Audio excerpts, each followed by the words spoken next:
رنگوں کا تہوار ہولی ملک بھر میں پورے جوش و خروش اور روایتی انداز میں منائی جا رہی ہے۔ بدی پر نیکی کی جیت کی علامت ہولی کے موقع پر ایک دوسرے کو مبارکباد پیش کر رہے ہیں۔ ہولی کے موقع پر پڑوسی، رشتہ دار، دوست اپنی شکایتیں دور کرتے ہیں، گلے مل کر مبارکباد دیتے ہیں اور گجیا کھلا کر منہ میٹھا کرتے ہیں۔ کل دیر رات میں بڑے پیمانے پر ہولی کا دہن پروگرام کا انعقاد کیا گیا۔ اس دوران ہر بڑے چوک اور محلوں میں ایسی ہی تصویریں دیکھنے کو ملی۔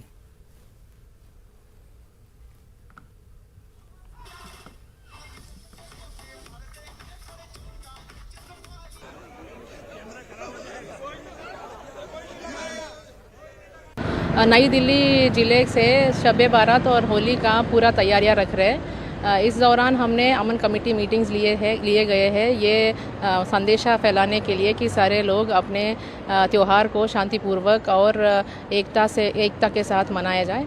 हम अपने तरफ से जितना भी सिक्योरिटी कर सकते हैं, जैसे कि पिकेट लगाने हैं या एक्स्ट्रा स्टाफ डिप्लॉयमेंट है, वो पूरी तैयारी हमारा है।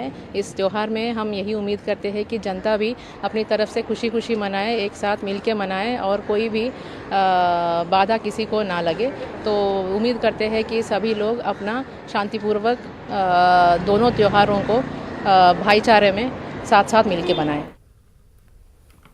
मौलाना खालिद रशीद फरंगी महली ने शब बारात और होली की मुनासिबत से लोगों से अपील की है और कहा कि मुल्क के सभी शहरों में अमन व अमान बरकरार रखें और अपने त्यौहार खुशी से मनाएं, किसी तरह के नागुफ्तवे हालात पैदा न हो सके।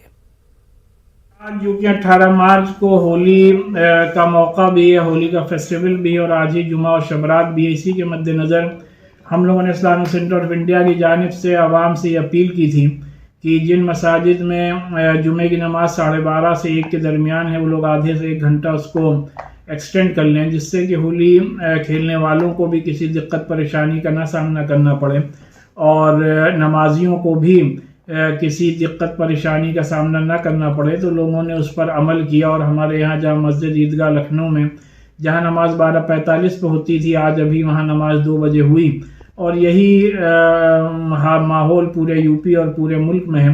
तो लिहाजा सभी ने बहुत ही अमन और शांति के साथ दोनों मौक़े पर अपने अपने मजहबी रवायात के साथ मनाए हैं। इसकी मैं सभी को इसके लिए सभी का ममनून और मशकूर भी हूँ और सभी का शुक्रिया भी अदा करता हूँ। और यही अपने मुल्क के मजहबी रवायात और गंगा जमनी तहजीब की अलामत है, जिसकी कि एक बार फिर से आज दोनों कौमों ने मिलकर, दोनों मज़ाहिब के मानने वालों ने मिलकर एक बहुत ही बड़ा एग्जाम्पल सेट किया है, जिससे पूरी दुनिया में एक बहुत ही पॉजिटिव पैगाम जा रहा है।